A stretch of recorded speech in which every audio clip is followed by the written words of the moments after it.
Dos grandes misterios dominan nuestras vidas: el dinero y el amor. ¿Qué es el amor? Es una cuestión que ha sido largamente explorada en libros, en canciones, en películas y en televisión. Pero no se puede decir lo mismo sobre la cuestión de qué es el dinero. No es de extrañar que las teorías monetarias no hayan generado ninguna película taquillera, pero que ni siquiera se haya mencionado en las escuelas es algo que debe ser analizado con detenimiento. Para muchos de nosotros, saber de dónde procede el dinero puede ayudar a afrontar el mito de la creación del dinero y la emisión del papel moneda. Lo que mucha gente cree es que el dinero lo crea el gobierno. Es cierto, pero solo hasta cierto punto. Estos metales y papeles que generalmente asociamos al dinero son, en realidad, creados por una agencia ligada al gobierno federal, llamada la Casa de la Moneda. Pero la mayor parte del dinero no es creado por ella, sino que lo crean en grandes cantidades cada día corporaciones privadas conocidas como bancos.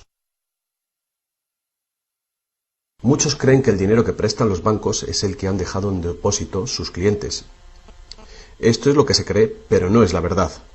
En realidad, los bancos crean el dinero que prestan no de sus ganancias ni de los depósitos, sino directamente de la promesa de los prestatarios de devolverlo. La obligación del prestatario en un papel de préstamo incluye que debe pagar lo prestado más un interés. De lo contrario, perderá la casa, el coche o lo que sea. Es un gran compromiso por parte del prestatario. ¿Cuál es el compromiso por su parte del banco? El banco solo inventa dinero que no posee y lo escribe en la cuenta del prestatario. ¿Suena raro? Pero así es. Para demostrar cómo este milagro de la banca moderna llegó a existir, atiende a esta sencilla historia.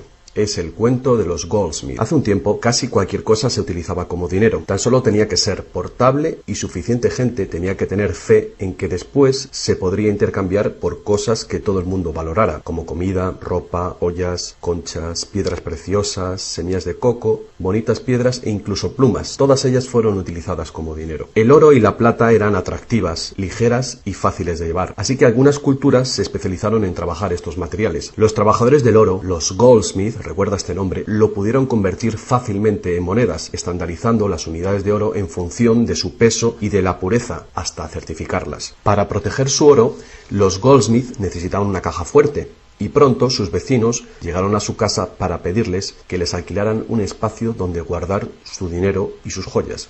Al poco, los Goldsmith acabaron alquilando cada estantería de su caja fuerte y cada pequeña cantidad de dinero depositada se convirtió en dinero en sus manos.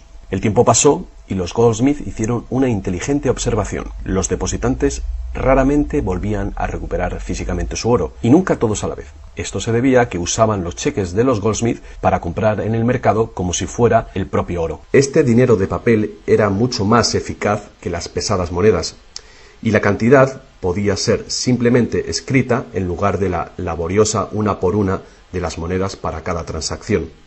Mientras tanto, los Goldsmith crearon otro negocio.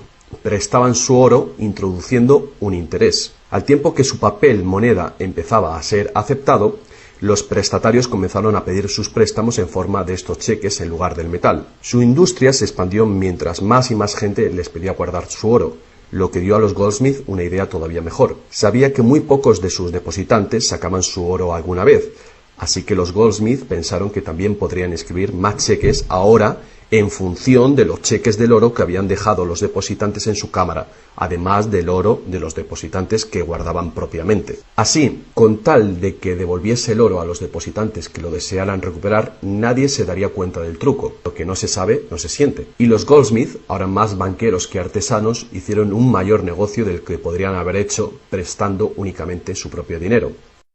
Durante años se hicieron un beneficio secreto fabuloso, con los intereses de los depósitos de todos sus vecinos.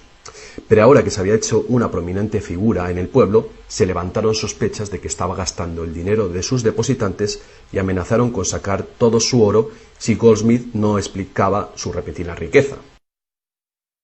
Al contrario de lo que se podría pensar, esto no afectó a su fortuna. A pesar de la duplicidad patente de su truco, su idea funcionó porque los depositantes no perdieron nada de su oro. Estaba seguro en la cámara de Goldsmith. En vez de sacar su oro, los depositantes acordaron que Goldsmith, ahora convertido en su banquero, debía compartir la fortuna que habían contribuido a crear, otorgándoles un interés por su oro. Esto fue el comienzo de la banca. El banquero pagaba un pequeño interés por el depósito del dinero de otra gente que después prestaba a un interés mayor. La diferencia cubría los costes de operación del banquero y su beneficio. La lógica del sistema parecía sencilla y cubría la necesidad de las personas de crédito. Pero esta no es la manera en la que trabaja la banca hoy en día. El banquero Goldsmith no estaba del todo contento con lo que ganaba después de descontar el interés que pagaba a los depositantes, y la demanda de crédito crecía con fuerza, mientras los europeos se expandían por América. Sus préstamos estaban limitados por la cantidad de oro que permanecía en su caja. Ahí es cuando tuvo una idea todavía mejor. Como nadie sino él sabía cuánto oro había en la caja, podía hacer cheques sobre dinero que ni siquiera existía. Como los prestatarios no iban a retirar su oro con sus cheques al mismo tiempo, ¿cómo iba alguien a darse cuenta de este truco? Esta nueva cara del negocio funcionó muy bien, y el banquero se hizo inmensamente rico con los intereses de un oro que ni siquiera existía. La idea de que el banquero creaba dinero de la nada era demasiado extraordinaria para creerla. Por lo tanto, el fraude no fue descubierto por la gente durante mucho tiempo. El poder de crear dinero hizo que el banquero se sintiese prepotente, como podrás imaginar. Pero con el tiempo, la cantidad de los préstamos del banquero y su escandalosa riqueza hizo que una vez más se levantara sospechas. Algunos clientes empezaron a reclamar su oro en lugar de la representación en papel. Los rumores se propagaron y todos los demás depositantes acudieron reclamando su oro. El juego se acabó. La marea de propietarios de cheques intentando recuperar su oro creó largas colas, y el banquero no tenía oro y plata suficiente para devolver a sus legítimos propietarios. Esto se llama el pánico de los ahorradores, y es lo que todo banquero teme que suceda. Este fenómeno puede suceder en un determinado banco, pero afecta a la confianza del público en todos los demás banqueros. Todo hubiera sido mucho más fácil si, antes que nada, se hubiera prohibido la creación del dinero desde la nada. Pero las grandes cantidades de crédito eran esenciales para la expansión de los países europeos. Así que, en lugar de prohibir esta práctica, fue legalizada y regulada. Así que los banqueros acordaron poner límites a la cantidad de dinero fraccionado que pudieran hacer.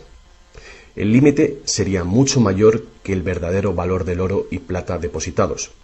Lo normal era $9 artificiales por $1 en oro, es decir, real. Estas disposiciones fueron controladas mediante inspecciones por sorpresa.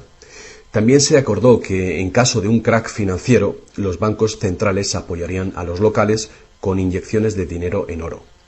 Solo si cracks en diferentes bancos al mismo tiempo se produjeran y la burbuja de créditos del Banco Central explotara, el sistema podría hacerse añicos y destruirse.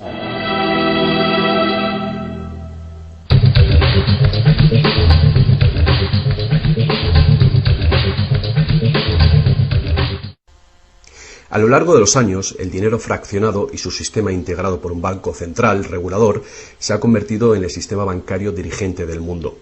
Al mismo tiempo, el sistema fraccional del oro apoyando al dinero como deuda ha desaparecido. La naturaleza básica del dinero ha cambiado. En el pasado, el billete de dólar era un recibo que te permitía cambiarlo por una cantidad de oro o plata determinadas. Ahora, un billete o dólar digital solo puede ser cambiado por otro billete o dólar digital. En el pasado, el crédito creado por los bancos privados solo existía en la forma de billetes de banco que la gente podía rehusar, como ahora se pueden rehusar otros cheques privados.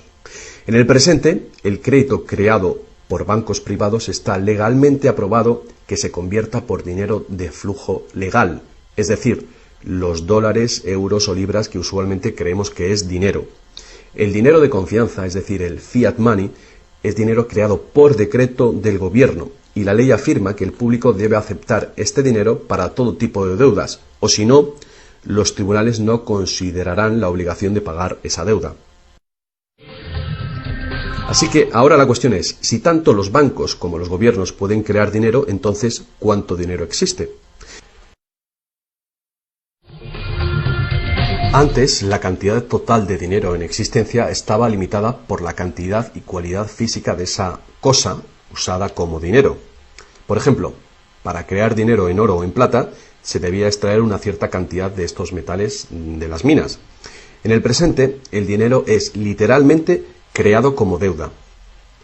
Se crea nuevo dinero cada vez que una persona toma un préstamo de un banco.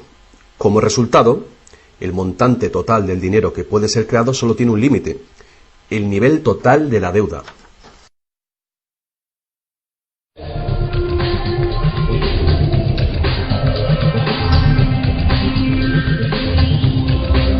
Los gobiernos ponen una disposición adicional para limitar la creación de dinero, imponiendo reglas conocidas como requerimientos fraccionales de la reserva.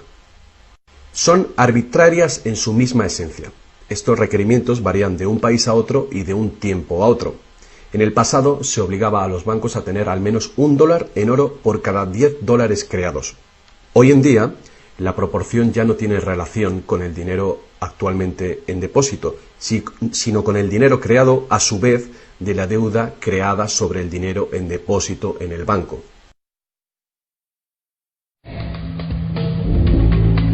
Actualmente, las reservas de un banco consisten de dos cosas: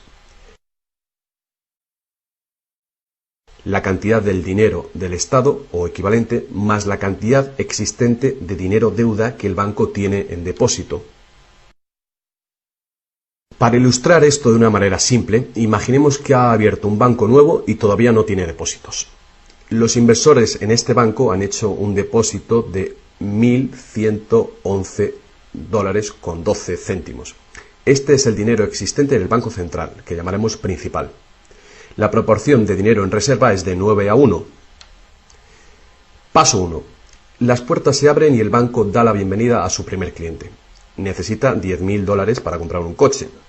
Con la proporción de 9:1, el nuevo banco necesita que el Banco Central le permita crear 9 veces esa cantidad, o $10.000, desde la base de la deuda contraída por la solicitud de préstamo del cliente. Esos $10.000 no se sacan de ningún lado. Es nuevo dinero simplemente tecleado en un ordenador como crédito del banco en la cuenta del cliente. El cliente tiene que firmar ese crédito para conseguir el dinero para comprarse el coche. Paso 2. El vendedor entonces deposita estos $10.000 nuevos dólares creados en el banco. Al contrario que el dinero creado por el gobierno, depositado en el Banco Central, este nuevo dinero creado por el crédito no puede ser multiplicado por la proporción de la reserva. En lugar de ello, es dividido por el ratio de la reserva, en una proporción de 9:1. Un nuevo préstamo de $9.000 puede ser creado sobre la base del depósito de $10.000. Si esos $9.000 son depositados por una tercera persona en el mismo banco que lo creó en uno diferente, se convierte en una base legal para un tercer asunto de crédito bancario, esta vez por la cantidad de $8.100. Al igual que con las muñecas rusas, cada nivel contiene un pequeño dólar dentro de otro pequeño dólar. Cada depósito contiene el potencial para otro pequeño crédito en una infinita serie decreciente. Si el dinero del préstamo creado no es depositado en el banco, el proceso se detiene. Esta es la parte impredecible del mecanismo de creación de dinero basado en la deuda. Pero lo más probable es que el nuevo dinero creado en cada paso será depositado en el banco, y el proceso de la proporción de reserva de dinero se repetirá una y otra vez hasta que los $100.000 de nuevo dinero se hayan creado dentro del sistema bancario. Todo este nuevo dinero se habrá creado enteramente desde la deuda, y el proceso entero habrá sido autorizado legalmente por el depósito inicial de $1.111,12 que todavía permanecerán en el Banco Central. Lo que resulta más ingenioso de este sistema es que los libros de contabilidad de cada banco en la cadena deben mostrar que tiene un 10% más de depósitos que de préstamos. Esto da a los bancos el incentivo de adquirir depósitos para poder hacer préstamos, apoyando la impresión común pero falsa de que los préstamos proceden de los depósitos. A menos que los sucesivos préstamos estén depositados en el mismo banco, no se podrá decir que algún banco en particular haya pasado su límite inicial de 9-1 creando deuda de la nada. De cualquier manera, el sistema bancario es un círculo cerrado. El crédito bancario que crea un banco se convierte en el depósito en otro y viceversa. En un hipotético mundo de perfectos intercambios, el efecto último sería exactamente el mismo que si todo el proceso tuviera lugar en un solo banco. Esto es, el depósito en reserva inicial de $1.111,12 permite recolectar intereses por valor de más de $100.000 que el banco nunca ha tenido.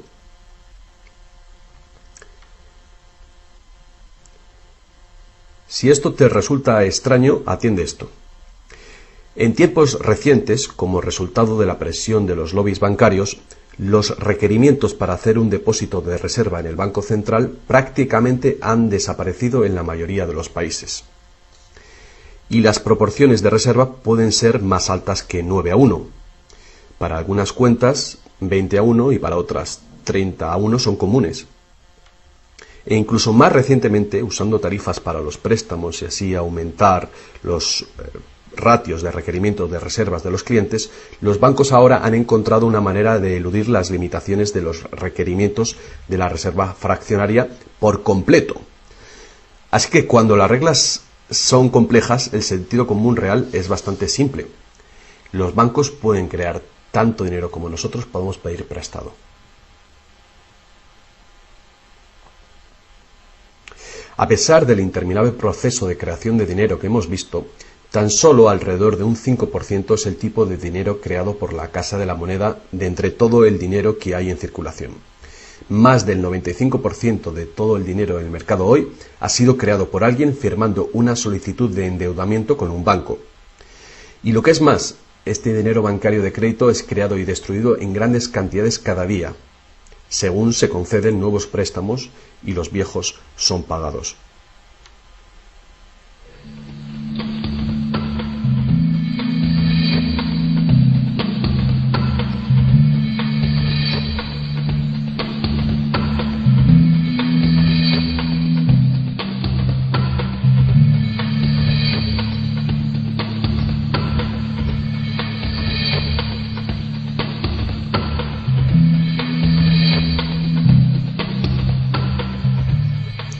Los bancos solo pueden ejecutar este sistema del dinero con la participación activa del gobierno.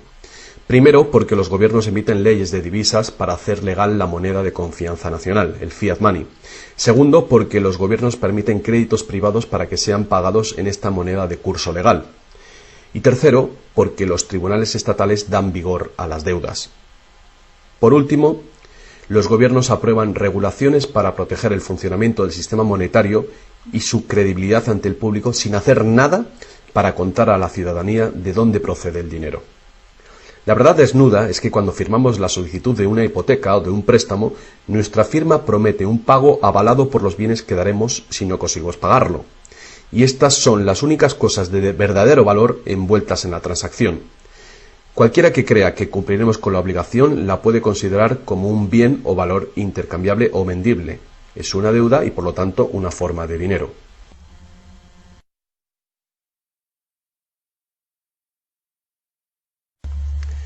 Es el dinero que el prestatario intercambia por lo que el banquero llama préstamo. Así que un préstamo en el mundo real quiere decir que el prestamista debe tener algo que prestar.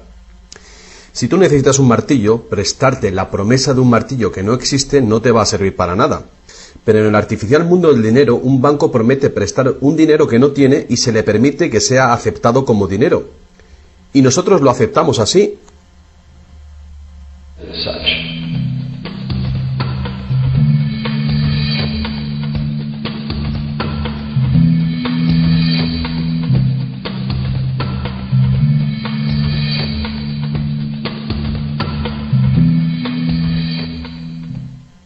Una vez que el prestatario firma la solicitud de préstamo, el banco lo consigna como una transacción en su ordenador, con unas cuantas claves, escribiendo una deuda del prestatario con el banco.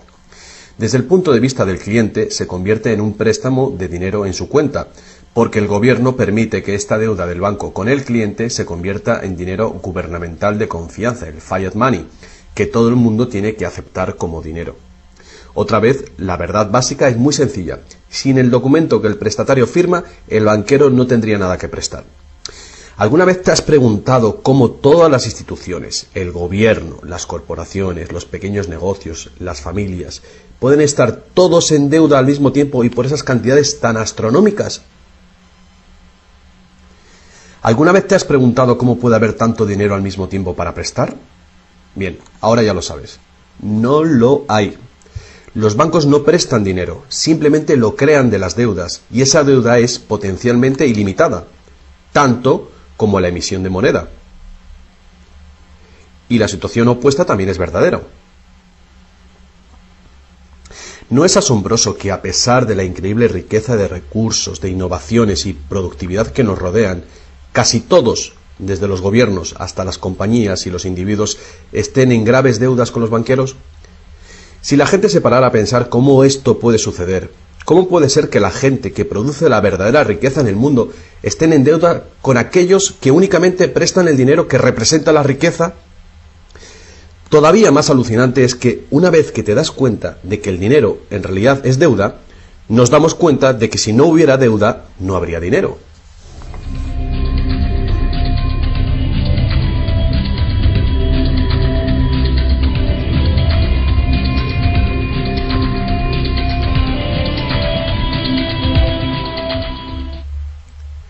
Si esto es nuevo para ti, no eres el único.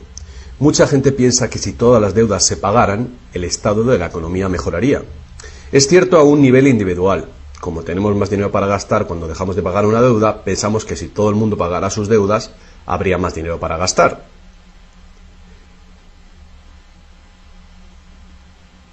Pero la verdad es justamente la contraria. No habría dinero de ningún tipo. Así es. Somos totalmente dependientes de renovar continuamente el nivel de crédito bancario para que haya dinero en existencia. Sin préstamos no hay dinero, que fue justamente lo que pasó durante la Gran Depresión en Estados Unidos. El suministro de dinero se cortó drásticamente, al tiempo que los suministros de préstamos se cortaban.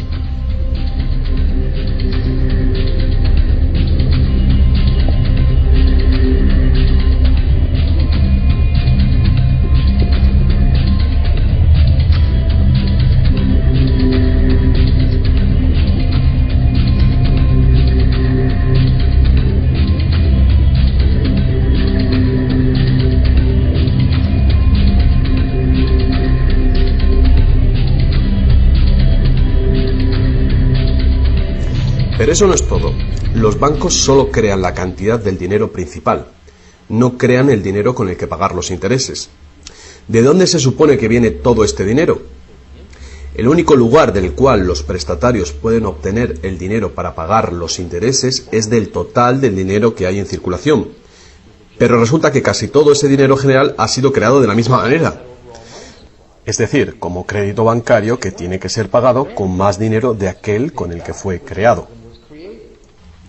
Así que por todas partes hay prestatarios en la misma situación, intentando obtener el dinero para pagar tanto el dinero principal como el interés. Desde un fondo original, la piscina, que solo tiene dinero principal, es claramente imposible para cada uno pagar el dinero principal más los intereses, porque el dinero del interés no existe. Esto se puede expresar con una simple ecuación matemática.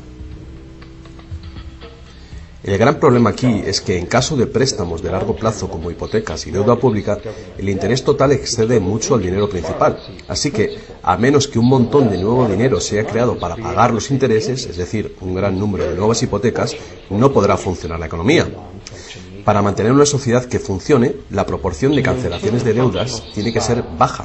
Así que para conseguir esto, más y más dinero deuda tiene que ser creado para satisfacer la demanda de dinero con el fin de servir el interés de la deuda previa. Pero por supuesto, esto hace que el nivel de la deuda sea todavía mayor y que más intereses tengan que ser pagados, resultando en una escalable e imparable espiral de endeudamiento.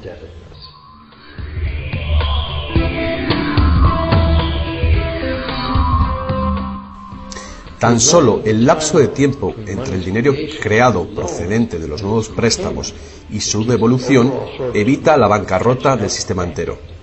De cualquier manera, el increíble monstruo del crédito que se hace más y más grande necesita que se cree más y más dinero de deuda para alimentar el sistema y cada vez se hace más urgente. ¿Por qué los intereses son tan bajos? ¿Pueden los intereses bajar más? ¿Por qué nos ofrecen insistentemente tarjetas de crédito en el correo? ¿Por qué el gobierno americano gasta más rápido que nunca? ¿Es posible que el sistema colapse por completo y con él el sistema monetario? Las personas racionales deben preguntarse, ¿se puede sostener esto indefinidamente? ¿No es inevitable el colapso?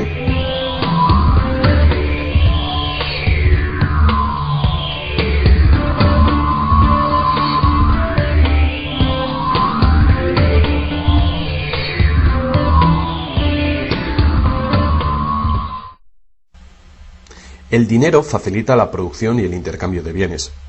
Cuando el suministro de dinero se incrementa, el dinero se convierte progresivamente en menos valioso, a menos que el volumen de intercambios y de suministro de dinero crezcan en la misma proporción. Hasta que nos damos cuenta de esto, cuando escuchamos que la economía crece a un 3% por año, creemos que lo hace en una constante regular, pero no es así. El 3% de este año representa un 3% más de intercambio de bienes y servicios que hace un año, porque es un 3% del nuevo total. En vez de una línea recta como imaginamos sobre las palabras, es una curva exponencial que es cada vez más inclinada.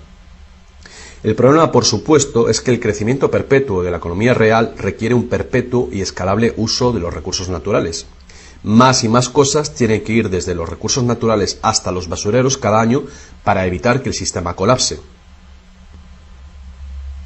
¿Qué podemos hacer ante esta terrorífica situación? Una cosa, necesitamos un nuevo concepto del dinero. Es tiempo de que más gente se pregunte a sí misma y a sus gobiernos 4 preguntas muy simples. A lo largo del mundo, los gobiernos piden prestado dinero con interés a los bancos privados. La deuda del gobierno es un componente principal dentro de la deuda total. El pago de esos intereses hace que el gobierno tenga que cargar a los ciudadanos con más impuestos. Ahora que sabemos que los bancos simplemente crean el dinero que prestan, y que los gobiernos les han dado el permiso para hacerlo, la primera pregunta es, ¿por qué los gobiernos eligen pedir prestado a los bancos privados con interés cuando los propios gobiernos podían crear el dinero que necesitan sin ningún interés ellos mismos? Y la segunda gran cuestión es, ¿por qué se crea dinero como deuda? ¿Por qué no se crea dinero que circule permanentemente y que no tenga que ser represtado con intereses para existir? La tercera, ¿cómo puede un sistema monetario funcionar solamente con un crecimiento perpetuo y acelerado y poderse considerar una economía sostenible? ¿No es lógico que el crecimiento perpetuo y acelerado y la sostenibilidad sean incompatibles? Y finalmente, ¿qué es lo que hace que nuestro sistema económico sea tan dependiente del crecimiento perpetuo? ¿Qué es lo que necesitamos crear para que nuestra economía sea sostenible? Hubo un tiempo en el que cargar con interés al préstamo se llamaba usura y era susceptible de severas penas, incluida la muerte. Todas las grandes religiones prohibían la usura. La mayoría de los argumentos contra la práctica de la usura eran morales. Se entendía que la única función legítima del dinero era la de ser un medio de intercambio de bienes y servicios. Cualquier manera de ganar dinero procedente del dinero se consideraba labor de un parásito o de un ladrón. Sin embargo, al tiempo que aumentaban las necesidades de crédito en el comercio, el argumento moral cedió paso al razonamiento de que prestar representa riesgo y pérdida de oportunidad para quien presta, y por lo tanto, cobrar por este coste era justo. Hoy en día, estas ideas parecen triviales. Actualmente, la idea de ganar dinero del dinero se considera la mejor ocupación que hay. ¿Para qué trabajar si tu dinero puede trabajar por ti? Sin embargo, para tener un futuro sostenible, queda claro que el cobro de interés es un problema moral y práctico al mismo tiempo. Imagínate una sociedad y una economía capaces de perdurar siglos porque en lugar de acaparar sus reservas capitales de energía, se autorrestringiera según sus ingresos actuales. Ya no cosecharía más madera que crezca en el mismo periodo. Toda la energía sería renovable, solar, eólica, gravitatoria, magnética, y las demás que se descubran. La sociedad se sostendría dentro de los límites de sus recursos, ya que reutilizaría o reciclaría todo y la población se mantendría. Tal sociedad no podría existir si estuviera dependiente de un sistema monetario que a su vez depende del crecimiento acelerado perpetuo. Tal economía sostenible necesitaría un sistema monetario también capaz de sostenerse sin crecimiento. Digamos que todo el dinero en circulación se representa por este círculo. Además, imaginemos que los prestadores de dinero también tienen dinero verdadero para prestar. Pero si algunas personas dentro del sistema empiezan a prestar dinero cobrando interés por ello, entonces su parte del suministro total del dinero aumentaría. Y si siguen prestando todo el dinero que se devuelva, cobrando siempre interés por ello, ¿cuál sería el inevitable resultado? Ya sea oro, dinero, confianza o de deuda, no importa. Los prestadores de dinero acabarían con todo el dinero. Y después todos pasaríamos a estar en quiebra y ellos acabarían con toda la propiedad real. Solo si los beneficios de prestar dinero con interés fueran equitativamente distribuidos entre la población, se podría resolver este problema. Fuertes impuestos sobre los beneficios de los bancos podrían posibilitar este equilibrio, pero entonces no habría incentivo para los bancos. Si fuéramos capaces de liberarnos de la situación actual, podríamos imaginar la banca como un servicio social sin ánimo de lucro. Diseminando sus beneficios a la sociedad como un dividendo universal de los ciudadanos, prestando sin cobrar interés alguno.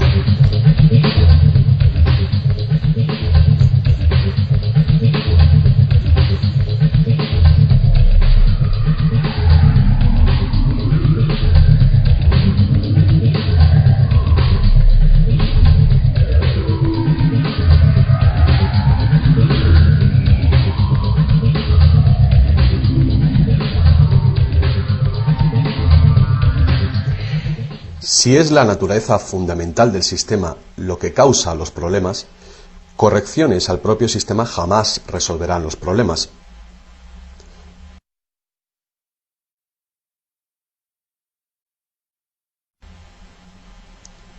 El sistema en sí debe ser reemplazado. Muchos críticos del sistema monetario hacen llamamientos a la vuelta al estándar del oro, insistiendo que el oro tiene una larga historia de confianza. Pero ignoran las muchas trampas que se puede hacer con el oro: limar las monedas, alterar el metal, monopolizar el mercado, todas prácticas habituales en la antigua Roma que contribuyeron a su caída. Algunos defienden la plata por ser más abundante que el oro y así más difícil de monopolizar. Muchos dudan de la idea de volver al uso de los metales preciosos en absoluto. Nadie quiere volver a llevar bultos de monedas para ir de compras. Es cierto que el dinero de papel, el plástico, el digital o más probablemente dinero de identidad biométrica tendría el mismo potencial de crear dinero de crédito sin límite, igual que tenemos ahora. Yendo más allá, si el oro fuera nuevamente la única base legal para el dinero, los que no tengamos oro nos quedaríamos sin dinero. Otros críticos del sistema monetario insisten en que la codicia y la deshonestidad son los principales problemas, y que puede haber un sistema más equitativo que volver al estándar de plata o de oro. Muchos grandes pensadores han sugerido maneras alternativas para crear dinero. Muchos sistemas de intercambio crean dinero como deuda, de la misma manera que hacen los bancos, pero se hace transparentemente y sin cobro de interés. Por ejemplo, un sistema de trueque expresa la deuda como horas de trabajo, considerando el valor de todo trabajo igual y a la par con el dólar, y así permite que la hora de trabajo sea igualada con el precio del dólar de los bienes y servicios. Este tipo de sistema puede organizarlo cualquier persona capaz de gestionar la contabilidad. La preparación ahora de sistemas de trueque a nivel municipal sería prudente en previsión del inminente colapso del sistema actual. La reforma monetaria, al igual que la reforma electoral, es un tema muy polémico. Es una reforma que requiere una voluntad de cambio y de pensar, fuera del cubículo habitual. La reforma monetaria, igual que la reforma electoral, no vendrá fácilmente, ya que los más privilegiados por el sistema existente actualmente harán todo lo posible para mantener sus ventajas. Ahora que hemos visto que el dinero es solo una idea y que en realidad el dinero puede ser cualquier cosa que concebimos, os presento un único sistema monetario para tu consideración. Este modelo está basado en sistemas que funcionaron bien en el pasado, sistemas en Inglaterra y en Estados Unidos que fueron destruidos por los banqueros Goldsmith con su sistema de reserva fraccional. Para crear una economía basada en dinero libre de interés, el dinero puede ser creado y gastado por el gobierno creando infraestructuras para la economía, tales como carreteras, puentes, ferrocarriles, puertos y mercados públicos. Este dinero no sería creado como deuda, sino como valor. Este valor serían las infraestructuras que pagaron con ello. Si este nuevo dinero proporciona más comercio, requiriendo su uso, no produciría inflación alguna. En el caso de que los gastos gubernamentales sí causaran devaluación o inflación, habría dos posibilidades para resolverlo. La inflación es equivalente a un impuesto plano sobre el dinero. No importa si el valor del dinero se devalúa en un 20% o si el gobierno nos quita con impuestos un 20%. El efecto en nuestro poder adquisitivo es el mismo. De esta manera, la inflación, en lugar de impuestos, podría ser políticamente aceptable con tal de que sea debidamente empleada. El gobierno podría contrarrestar la inflación recaudando impuestos y eliminando este dinero del mercado. Así reduciría el suministro de dinero y restauraría su valor. Para controlar la deflación, la caída de precios y sueldos, el gobierno sencillamente gastaría más dinero. Con la ausencia de la creación de dinero de deuda, el gobierno tendría más control del suministro del dinero del país y el público sabría a quién echar la culpa. Los gobiernos ascenderían y caerían según su capacidad para conservar el valor del dinero.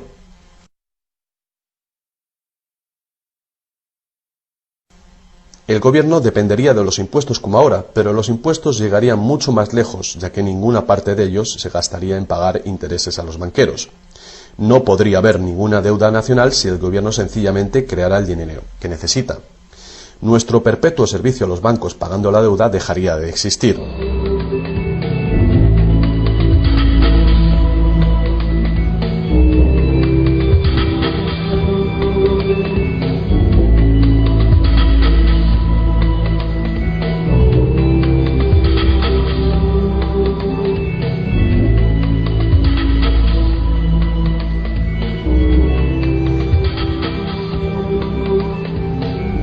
Lo que no nos han enseñado es que democracia y libertad son, de hecho, una forma ingeniosa de dictadura económica. Mientras toda nuestra sociedad dependa de un suministro de crédito bancario para sus necesidades monetarias, los banqueros serán quienes deciden quién tendrá el dinero que se necesita y quién no. And who doesn't?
Poca gente hoy en día sabe que la historia de los Estados Unidos ha sido en su mayor parte la lucha por liberarse de los bancos europeos.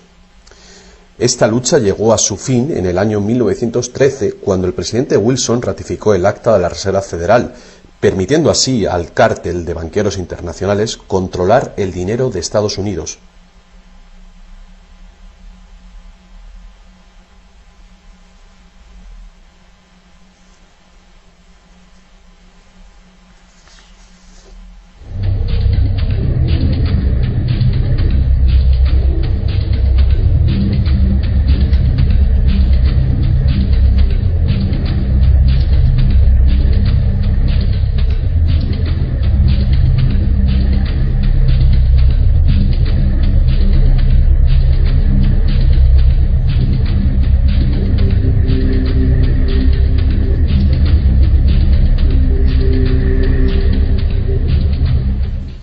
El poder de este sistema está profundamente integrado. También lo está el silencio del tema entre los medios de información y en la educación. Hace años, un primer ministro canadiense hizo una encuesta entre centenares de personas, no economistas, especialistas altamente formados y personas de a pie. La encuesta reveló que ni un solo encuestado tenía un conocimiento preciso de cómo se crea el dinero. De hecho, descubrió que hasta los empleados bancarios ni siquiera habían contemplado alguna vez el asunto. ¿Y tú? Have you?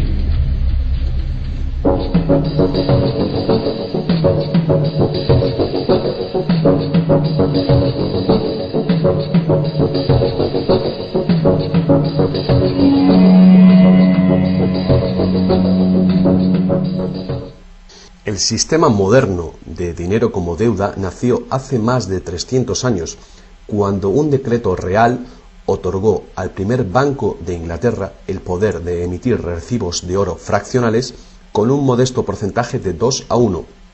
Este porcentaje fue solo el principio, el primer paso. El sistema ahora es global, crea cantidades de dinero sin límites desde la nada y tiene a casi todos los seres humanos del planeta encadenados a una cadena de deuda que nunca puede ser pagada.